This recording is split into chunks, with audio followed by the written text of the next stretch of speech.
समस्त को मोर नमस्कार। आपणकर प्रिय कुना भाई चिंता यूट्यूब तरफ आप जना कर बर्तमान पुनर्बार एक अपडेट आसी बिशप चितली बाग्यांकर कौन से सूचना आसी आसतु ए वीडियो में कहना चाहे। गत दिन मान विभिन्न दुखर खबर गुड़ाक प्रकाश करी भी प्रभु दयाकोरी अनेक पाई प्रार्थना कर धन्यवाद जनाए। तेबे आज वीडियो रे बिशप लिम्बा आज्ञांकर जहाँ सर्जरी हेबा जाउछि केबे हेबो केते बेले हेबो कोउठी हेबो एहा समस्त मन रे गोटे प्रश्न तैयारी होथिबो। तेणु ए प्रश्नर उत्तर को देवा पाई बा एई समय अपेक्षार घटना को जानिबा पाई ए वीडियो करिछि।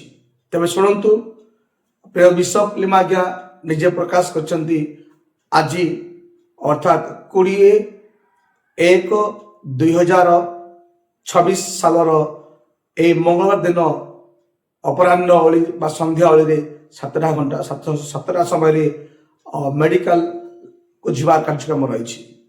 तो यह सूचना आसी पहुंची तो निश्चित भाव डॉक्टर ए समस्त परामर्श सहित आज निष्पत्ति से लैब को जीवार कार्यक्रम रही।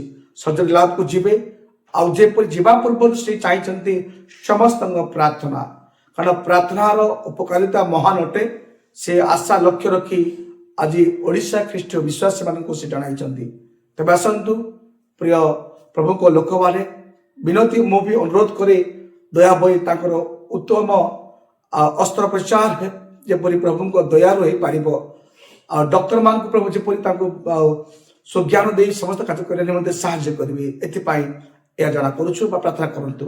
तो ए संपर्क प्रभु को महान दास निजे से घोषणा कर। आज सूचना होउछि डाक्तरों को परामर्शानुसार आसंता काली की अर्थात 20 जानुआरी 2026 रे संध्या 7 घंटिका बेले मोर ऑपरेशन हेबो।